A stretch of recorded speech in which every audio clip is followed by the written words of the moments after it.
Color temperature is one of the most important fundamentals in cinematography. A firm understanding of color temperature can help you create a compelling color palette that accentuates the mood of your film. This is What is Color Temperature?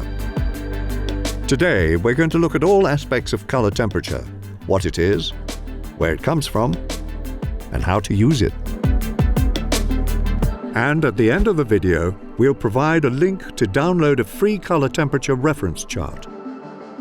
Before we get going, be sure to subscribe and click the bell for more filmmaking videos. Now, let's begin. First things first, what is color temperature? In short, color temperature is used to describe the color of a light source. In the early 1900s, German physicist Max Planck devised a formula known as Planck's law. This formula describes the electromagnetic radiation emitted by a theoretical black body at a given temperature. Yes, that's a mouthful, but here's a more simplified version. It indicates the type of radiation, or light color, that is emitted by a black body or light source when it's heated to a certain temperature. Instead of Fahrenheit or Celsius, these temperatures are measured in Kelvin, the base unit of thermodynamic temperature. We usually associate orange with warm and blue with cool, but with color temperature, the opposite is true. The hotter the temperature, the more blue the light appears. The cooler the temperature, light appears more orange. Now that we have the basics, let's talk about working with color temperature. In film and photography, knowing the color temperature of various light sources will allow you to master whatever look you're going for. Here are a few key color temperatures you'll often run into. Candlelight is around 1900 Kelvin.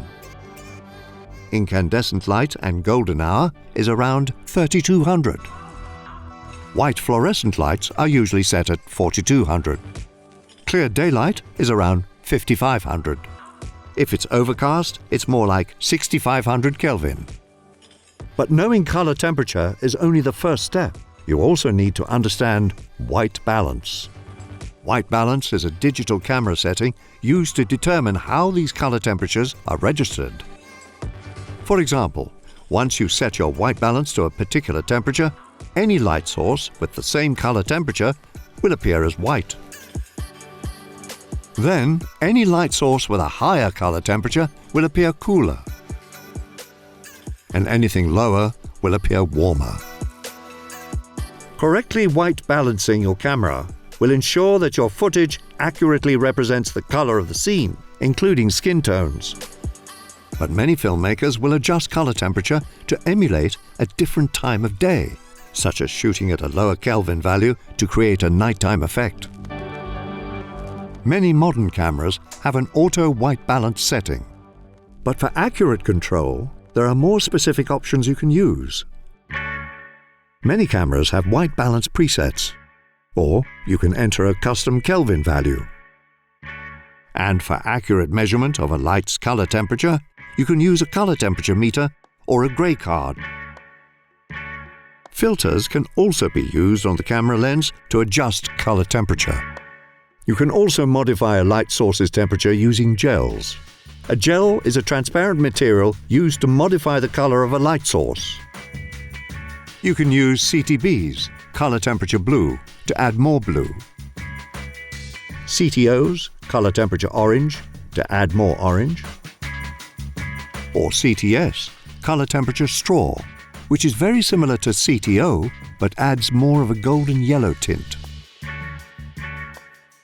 These gels also come in a variety of strengths to help you dial in your look. Alternatively, many of these color decisions can also be saved for post-production. If you shoot in S-Log, C-Log or Log-C formats, this will preserve the wide color gamut and dynamic range recorded by the camera sensor, creating a flat profile which gives colorists more flexibility when grading. It's important to note that color temperature is not the same as color correction or color grading. Those processes occur in post-production and we'll cover those topics in a future video. This is a lot of information, so for an even deeper dive on the technicals, such as using lookup tables, aka LUTs, white balancing in post and more, head over to the Studio Binder blog. For now, let's take a look at color temperature decisions in movies. Before we discuss these examples, it's important to remember that the color decisions we see in the final product of these films are a combination of color temperature, correction, and grading. Excuse me, may I have the blanket and pillow pack, please? Sure, $125. So, what are some creative ways cinematographers use color temperature? In A Ghost Story, the main location is a house that sees many occupants over many years. To help mark these jumps in time, DP Andrew Palermo explains how they adjusted the color temperature of the kitchen light, depending on who is living in the house. In this shot, it has a half-pink party gel on it. With the Latino family, it had a little bit of CTB, color temperature blue. And then when it's Casey and Rooney's house, it's CTO, color temperature orange. Orange was an important color in Palm Springs. Here's DP Ku Yen Tran to explain. The color orange plays a very prominent role in their love story. We use it for the cave light, the color of the tent, the orange firelight from the campfire scene. When Niles is at the bar and he finally recognizes that Sarah is the reason for his existence, I have an in-camera light gag where all the lights go dim in the bar and the color on her face goes from a neutral white to a deep reddish orange.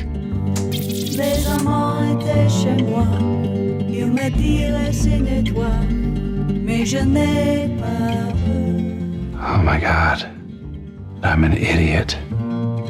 This is an example of how color temperature doesn't just create mood, but can alter that mood for significant moments. In No Time to Die, cinematographer Linus Sandgren explains his approach. I love to light with color temperature to create depth in the imagery. We figured out color temperature shifts for different environments. Here, for the opening in Norway, the sequence was very cold and lit with a lot of contrast in colors.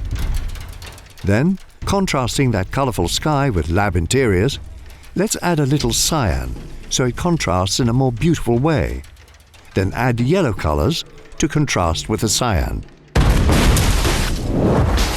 We tried to make the movie a little more romantic, like romantic action.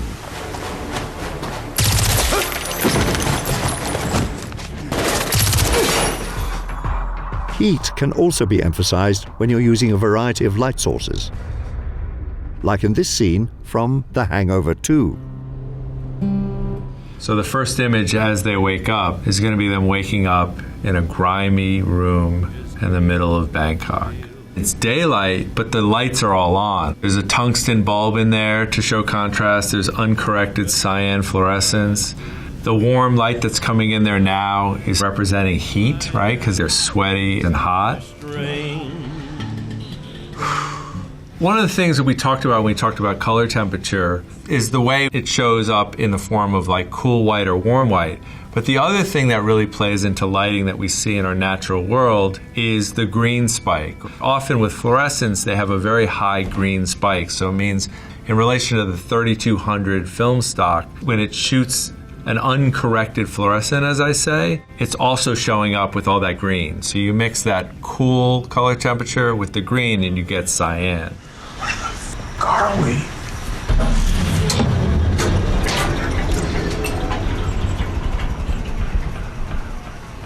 I'm scared. For Ozark, director of photography Pepe Avila del Pino explains the decision to use only one white balance setting throughout. We shot everything at 4400 Kelvin temperature, interiors and exteriors, day and night likewise. We saw that using that setup would give us the most ability to keep that consistent, cooler, grayish, bluish palette. Not only does this decision give the entire series a consistent look, it helps accent the darker subject matter of the show. You can't avoid color temperature. Every scene needs to be lit. And every light source has a color temperature. In the description, you'll find a link to download a free color temperature reference chart to use in your projects. Now, as you watch any movie, just think to yourself how they might have achieved that look using color temperature. Subscribe to stay in the loop for more filmmaking techniques videos. And remember to enable notifications. So long for now. Good luck memorizing your kelvins.